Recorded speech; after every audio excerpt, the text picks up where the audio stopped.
എന്താ ഞാൻ ചോദിച്ചതിനൊന്നും നിനക്ക് ഉത്തരവില്ലേ? ഇത്തരം മര്യാദക്കേട് ചെയ്ത നിനക്കിട്ട് നല്ല അടി തരിക വേണ്ടത്. ഞാനത് ചെയ്യാത്തതേ നിന്നെ ഞാൻ അത്രയ്ക്ക് സ്നേഹിച്ചു പോയി.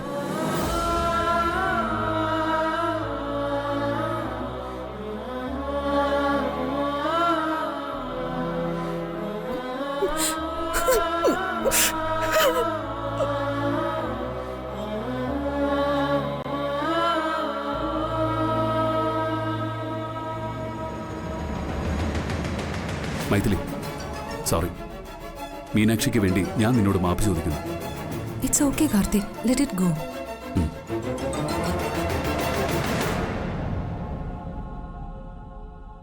നിക്കടി അവിടെ.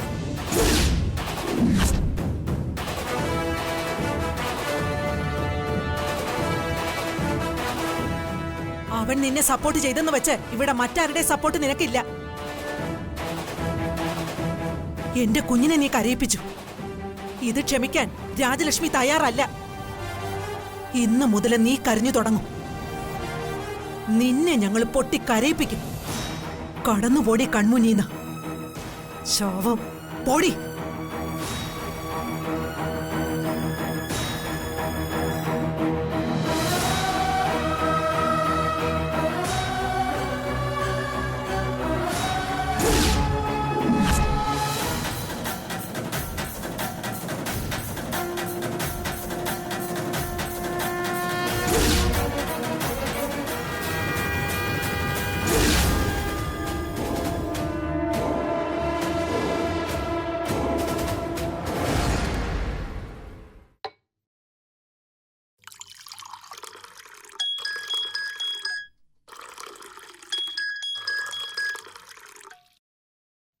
ആ ഇന്ദ്രേശി,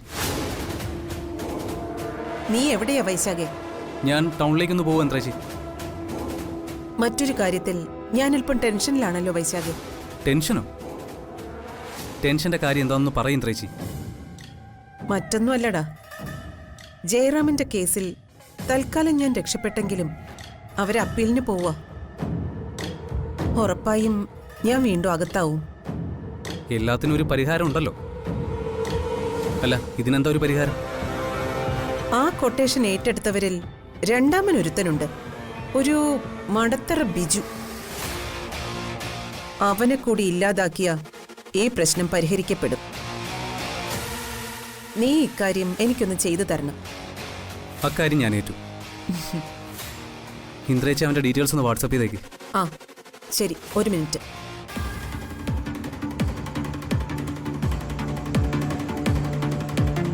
ആ ഡാ, ഞാൻ അയച്ചിട്ടുണ്ട്. ഞാൻ നോക്കിയോളാം. ഡാ, നമ്മുടെ പ്ലാനുകളൊക്കെ പൊളിയാണല്ലോ.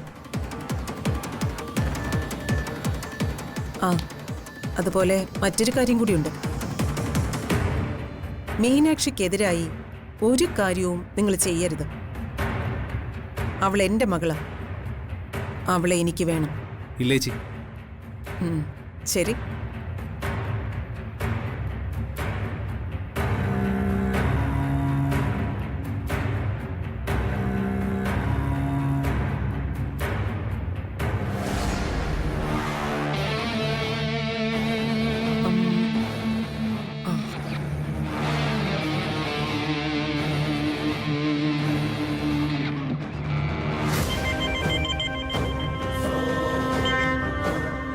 പറയേന്ദ്രേജി. ആ എന്താ ചെമ്പകമംഗലത്തെ പുതിയ വിശേഷം? പ്രത്യേകിച്ചൊന്നുമില്ല. ഭാര്യ ഭർത്താക്കന്മാർ തമ്മിലേ നല്ല പിണക്കത്തിലാ. ഏത് ഭാര്യ ഭർത്താക്കന്മാർ? മറ്റാരാ, നവദമ്പതികള് മീനാക്ഷിയും കാർത്തിക്കും. ആ ശരി.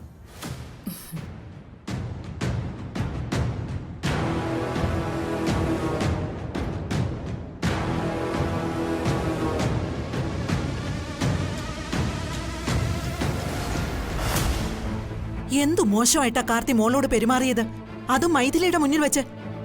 അവൾ ഈ കുടുംബത്തോട് ചെയ്യുന്ന ദ്രോഹങ്ങൾ സഹിക്കാതെ വന്നപ്പോ മീനാക്ഷി ഒരു കുസൃതി ഒപ്പിച്ചു, അത്രേ ഉള്ളൂ. ഞാനും നീയും വെറും റബ്ബർ സ്റ്റാമ്പുകളായി മാറിയിരിക്കുക. നട്ടല്ലില്ലാത്ത രണ്ട് ജന്മങ്ങൾ. അല്ലെങ്കിൽ ഈ വീടിന് നിത്യശല്യമായി മാറിയ ഒരു പെണ്ണിനെ ഇവിടുന്ന് അടിച്ചിറക്കാൻ നമുക്ക് കഴിയാത്തെന്താ? ഡിവോഴ്സ് എന്ന് പറഞ്ഞല്ലേ കാർത്തി അവളെ ഇവിടെ താമസിപ്പിച്ചിരിക്കുന്നേ. പിന്നെ ഒരു ഡിവോഴ്സ്? ഇത്രയ്ക്കും സദാചാര വിരുദ്ധമായി ജീവിച്ചൊരു പെണ്ണിൽ നിന്നും ഡിവോഴ്സ് കിട്ടാൻ എന്താ പ്രയാസം? ഏത് കോടതിയാ അത് അനുവദിക്കാത്തത്?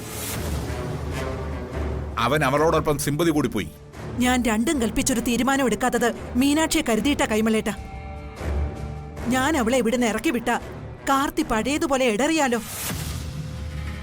അത് മീനാക്ഷിയെ വല്ലാതെ വിഷമിപ്പിക്കും.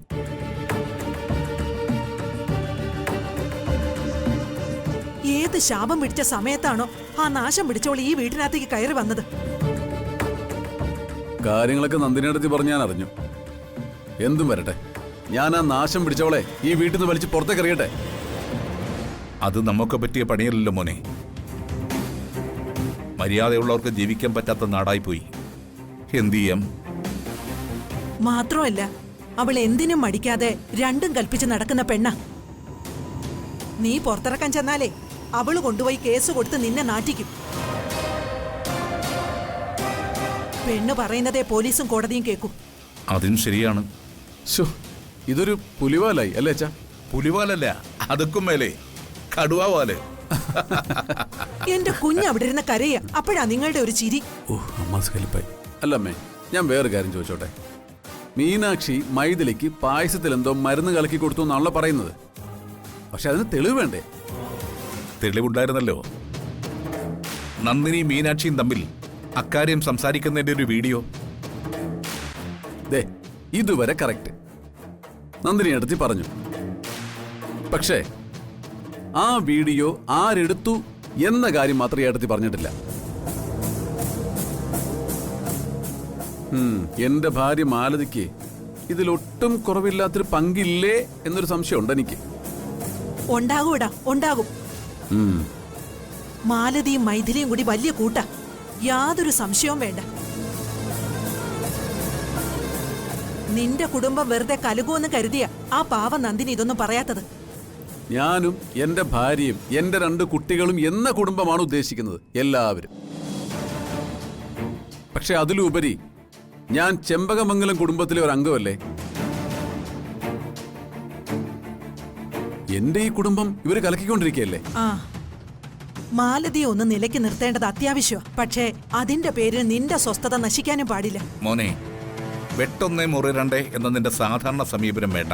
സ്നേഹത്തോടെ അവളെ കാര്യങ്ങൾ പറഞ്ഞ് മനസ്സിലാക്കണം. അത്രയും മതി. ശരി. ഇത് അതിലും വലിയ പുലിവാലാവോ? അവൻ വളരെ സംസ്കാര സമ്പന്നനാ. ഈ പ്രശ്നം അവൻ മാന്യമായിട്ട് കൈകാര്യം ചെയ്തോളൂ. നമ്മൾ അതിൽ വിഷമിക്കൊന്നും വേണ്ട. കുടുംബത്തിൽ എന്ത് പ്രശ്നം വന്നാലും ഉറക്കം നഷ്ടപ്പെടുന്നത് എന്റെ നിന്റെ ആയിരിക്കും. അത് മറക്കണ്ട.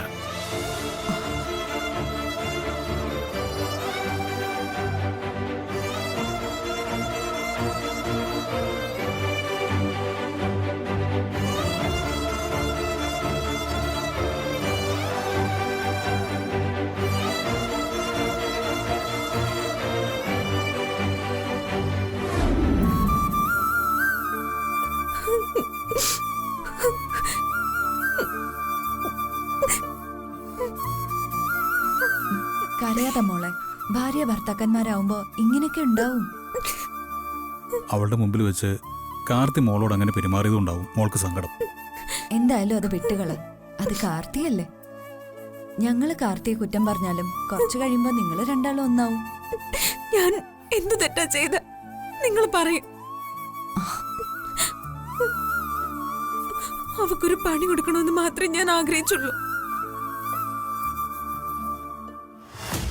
അവള് ആ മൈഥിലി എന്തെല്ലാം ദ്രോഹങ്ങളാ നമ്മളോട് ഓരോരുത്തരോടും ചെയ്യുന്ന. അത് ACP മനസ്സിലാക്കാത്ത എന്താ? എന്നെ ACPയുടെ കയ്യിൽ നിന്നും തല്ലി ഒളിക്കാൻ വേണ്ടി അവള് കുഞ്ഞിന്റെ മിൽക്ക് പൗഡറിൽ പാറ്റയിട്ടു. നേരെ അതവള് ചെയ്തതാ. മനുഷ്യരാരെങ്കിലും ചെയ്യുന്ന കാര്യമാണോ അത്? എന്തൊരു ദ്രോഹം അത്! എന്തായാലും അവളതിനെ പ്രസവിച്ചല്ലേ. ഏതെങ്കിലും ഒരു പെറ്റമ്മ അങ്ങനെ ചെയ്യോ? അവളൊരു മൃഗം പോലും അല്ല മോളെ. നമ്മൾ ഈ കാട്ടാൽ നിന്നോ കാപാലിക എന്നൊക്കെ പറയില്ലേ, അതുപോലൊരു വിചിത്ര ജീവിയാ. അത് കൂടാതെ അവളും അമ്മായും കൂടെ അമ്പലത്തിൽ പോയില്ലേ? അമ്മായി എന്താ അവള് ചെയ്തെന്ന് ആർക്കെങ്കിലും അറിയോ? ഇതൊക്കെ ACPക്ക് അറിയാം. എന്നിട്ടും എന്തുകൊണ്ടാ ഇവളെ ഇങ്ങനെ സംരക്ഷിക്കുന്നെ? എനിക്ക് പേടിയാവുന്ന അമ്മ. ഇനി ACPക്ക് ആവശ്യമില്ലാത്തൊന്ന് ചിന്തിക്കില്ലേ മോളെ. മോളെ, നീ കാർത്തിയുടെ ഭാഗത്തു നിന്നൊന്നും ചിന്തിക്ക്. ഇമോഷണൽ ആവാതെ. അവളുടെ ഭാഗത്തു നിന്ന് സമാധാനത്തോടെ വിവാഹമോചനം നേടണം. അവള് കുട്ടിയെ ചോദിക്കാൻ ഇടവരരുത്. എന്നിട്ട് നിങ്ങൾ രണ്ടുപേരും സന്തോഷത്തോടെ ജീവിക്കണം. ഇതിനൊക്കെ വേണ്ടിയാ അവൻ തന്ത്രപരമായൊരു സമീപനം ആ പെൺകുട്ടിയോട് കാണിക്കുന്നത്. അതല്ലാതെ അവന് മോളോട് സ്നേഹക്കുറവുണ്ടായിട്ടൊന്നും അല്ല. അതെ, ജേട്ടൻ പറഞ്ഞത് അതിന്റെ സത്യം. നിന്നോട് വഴക്കിട്ട് പോയതിന്റെ പേരില് അവനിപ്പം നിന്നേക്കാൾ ഏറെ വിഷമിക്കുന്നുണ്ടാവും.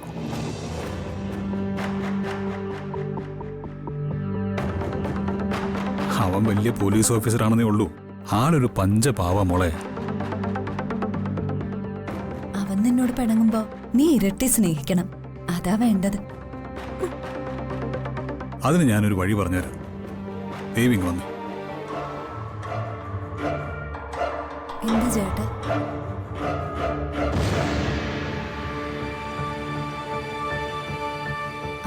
അത് കൊള്ളാം, നല്ല ഐഡിയ. വാ, മോളിങ് വന്നേ. എന്താ അച്ഛാ? വിവാഹ ജീവിതം സന്തോഷപ്രദമാക്കാൻ 10 വഴികൾ എന്നൊരു പുസ്തകം വായിച്ചിട്ടുണ്ടോ? ഇല്ല. ഞാൻ എഴുതിയതാ. വാ, പഠിപ്പിച്ചു തരാം. എന്നിട്ടെന്താ ഗ്രന്ഥകർത്താവിന്റെ ദാമ്പത്യ ജീവിതം സന്തോഷപ്രദമാവാതിരുന്നത്? അത് തലവിധി. നീ വാ. വാ മോളെ, വാ.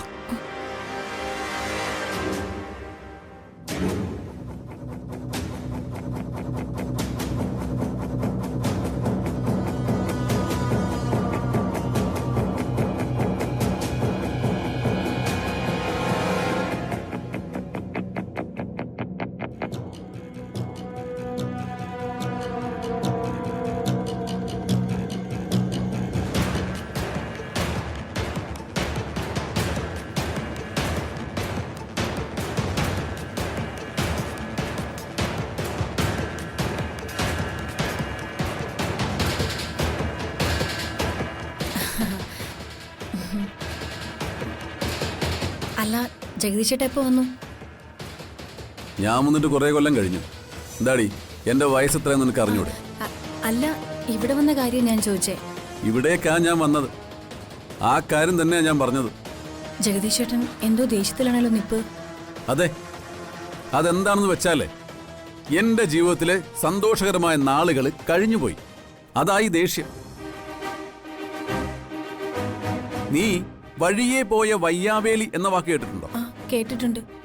ആ, അതെന്താന്ന് വെച്ചാലേ, ഞാൻ കുറെ കൊല്ലങ്ങൾക്ക് മുൻപ് ഒരു പെണ്ണിനെ കണ്ടുമുട്ടി. കാണാൻ തരക്കേടില്ലാത്തതുകൊണ്ട് എനിക്ക് അവളെ അങ്ങ് ഇഷ്ടപ്പെട്ടു. കുടുംബമഹിമൊന്നും ഞാൻ നോക്കാൻ പോയില്ല. മരമണ്ടനായ ഒരു തന്തയും കിളി പോയ ഒരു തള്ളയും. ആ, പിന്നെ ആങ്ങളെ ഒരുത്തനുണ്ടായിരുന്നു.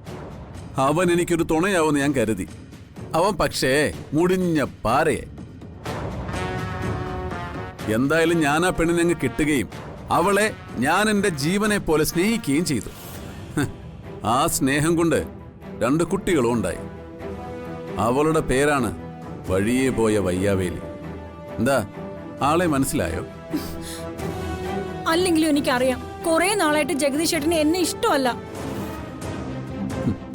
അതെന്താണ് കുറെ നാളായിട്ട് ഇഷ്ടമല്ലാതായത്? നിന്റെ സ്വഭാവം അങ്ങനെ ആയതുകൊണ്ട്. ആ, ഈയിടെ വേറൊരു വഴിയെ പോയ വയ്യാവേലിയെ എന്റെ അനന്തരവൻ ചുമന്നെടുത്ത് ഇവിടെ കൊണ്ടിട്ടിട്ടുണ്ട്. ആ വയ്യാവേലിയും ഈ വയ്യാവേലിയും കൂടിയാ ഇപ്പൊ കൂട്ട്. വേണ്ട വേണ്ട വേണ്ട, ചോയൊന്നും വേണ്ട. നിന്റെ സെന്റിമെന്റ്സ് ഒന്നും എന്റെ അടുത്ത് വർക്കൗട്ട് ആവില്ല. ഞാനിതൊക്കെ കുറെ കണ്ടതാ. കല്യാണം കഴിഞ്ഞതോടെ നവരസങ്ങളൊക്കെ എനിക്കിപ്പോ മനപ്പാടമായി. ഭരതമുനിന്ന് പഠിച്ചതല്ല, നീ പഠിപ്പിച്ചതാ. ജഗദീഷേട്ടൻ എന്നെ തെറ്റിദ്ധരിച്ചിരിക്കുവാ. നിന്നെ കല്യാണം കഴിച്ചത് തെറ്റിദ്ധരിച്ചോണ്ട് തന്നെയാ. പക്ഷെ ഇപ്പൊ ഏതാണ്ട് ശരിയായ ധാരണയായി. നീയും ആ മൈഥിലിയും കൂടി എന്താ ഇതിനകത്തൊരു കൂട്ടുകച്ചവടം? ഞാനും മൈഥിലിയും കൂടെ കൂട്ടുവെച്ചോടോ. എനിക്ക് അവളെ ഒട്ടും ഇഷ്ടമല്ല. എന്തോ നമ്മുടെ കാർത്തികനെ തേച്ചത് കൂടാതെ അവൾ എന്റെ ആങ്ങളെയും തേച്ചു. ദേ, നിന്റെ ആങ്ങളുടെ കാര്യം ഇവിടെ മിണ്ടിപ്പോര്.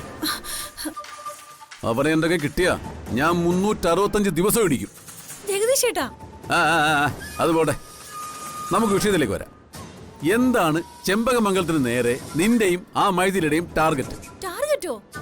അതെ, ഈ വീടിന്റെ സമാധാനം നശിപ്പിക്കണമെന്ന് നിങ്ങൾക്ക് അതിയായ ആഗ്രഹമുണ്ട്. അതിനുവേണ്ടി കരുതിക്കൂട്ടി നിങ്ങൾ പലതും പ്ലാൻ ചെയ്യുന്നു. ഈ വീടിന്റെ സമാധാനം കളയാനായിട്ട് ഞാനൊന്നും ചെയ്തിട്ടില്ല. മൈഥിലിക്ക് പക മീനാക്ഷിയോടാ. ആ പക ഊതി കത്തിക്കാൻ നീ കൂട്ടു നിൽക്കുന്നു. നന്ദിനിയടുത്ത് മീനാക്ഷി കൂടെ സംസാരിക്കുന്ന വീഡിയോ നീ പകർത്തി അത് മൈഥിലിക്ക് കൊടുക്കുന്നു.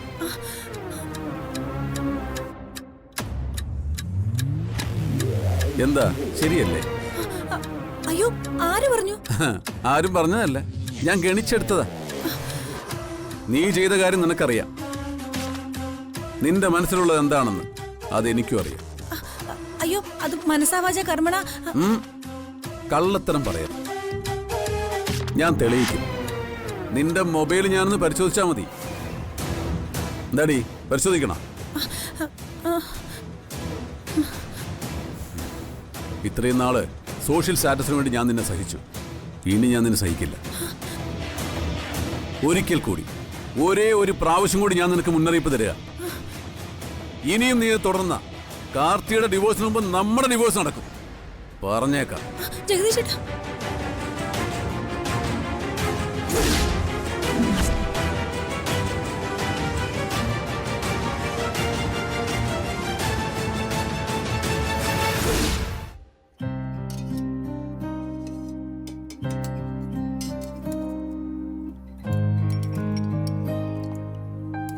ഞാൻ ഈ ആഹാരമായിട്ട് ഓഫീസിലേക്ക് ചെല്ലുമ്പോ കാർത്തിയേട്ടൻ വഴക്ക് വല്ലതും പറയും അമ്മേ? ഒന്നും പറയില്ല, അവന് സന്തോഷാവും. ഇങ്ങനെ ഒരു വഴക്ക് നടന്നതായിട്ട് നീ ഭാവിക്കരുത്. മോളുടെ ഭർത്താവിന് ആഹാരമായിട്ട് ചെല്ലുമ്പോൾ അവന്റെ സബോർഡിനേറ്റ്സ് ഒക്കെ ഇത് കണ്ട് അത്ഭുതപ്പെടും. അവനതൊരു അഭിമാനമാവും, അല്ലേ? ഭാര്യ ഭർത്താക്കന്മാർ തമ്മിലുള്ള സൗന്ദര്യ പണക്കങ്ങളൊക്കെ തീരുന്നത് വ്യത്യസ്തമായ പ്രണയങ്ങളിലാ, അല്ലേ ദേവി? എനിക്കറിയില്ല.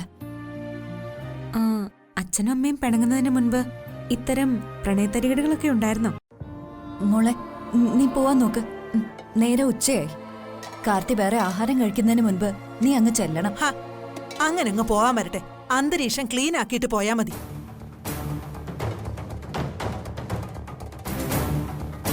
ആ മാലതിയും മൈഥിലിയും കാണാതെ പോകണമെന്നാ രാജലക്ഷ്മി ഉദ്ദേശിച്ചത്. മനസ്സിലായോ? അതെ, അവരറിഞ്ഞാലേ അടുത്ത വേല വയ്ക്കും. മറ്റുള്ളവരെ ഉപദ്രവിക്കാമെന്നല്ലാതെ മറ്റൊരു ലക്ഷ്യവുമില്ലല്ലോ ആ രണ്ടെണ്ണത്തിന്റെ ജീവിതത്തില്.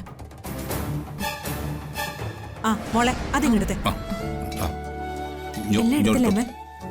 ആ ഇലയും കൂടി എടുത്തു. പെട്ടെന്ന് ഇങ്ങ് കൊണ്ടുവാ. കൊണ്ടുപോവാ. ഇതിനകത്തോട്ട് വെക്കാം. ഇപ്പൊ മുൻവശത്ത് ആരുമില്ല. മോളെ ഞാൻ ഓട്ടോയിൽ കയറ്റിവിടാം. മോളെ, സ്പൂണുകളൊക്കെ ആ സഞ്ചിയിലുണ്ട് കേട്ടോ. വാ മോളെ, പ്രേതബാധ ഒന്നും ഏക്കാതെ പോണെങ്കിൽ ഇപ്പൊ ഇറങ്ങണം. വാ.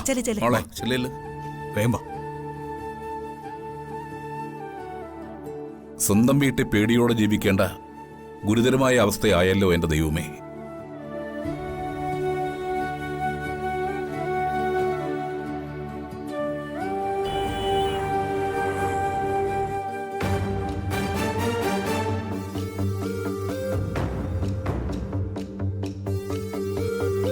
ആദ്യം ഞാൻ പറയുന്നത് നിങ്ങൾ കേൾക്ക്. നിങ്ങൾ ഇരിക്ക്.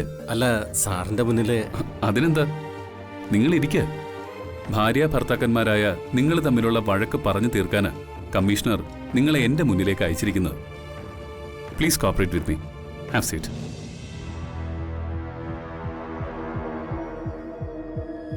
എന്താ നിങ്ങളുടെ പേര്? വേണു. നിങ്ങളുടെ പേരോ? സുമ. എന്താ നിങ്ങളുടെ പ്രശ്നം? പറയൂ. സർ, ഇവൾ എന്റെ രണ്ടാം ഭാര്യയാണ്. ആദ്യ ഭാര്യയെ പലതരത്തിലുള്ള പ്രശ്നം കാരണം എനിക്ക് ഡിവോഴ്സ് ചെയ്യേണ്ടി വന്നു.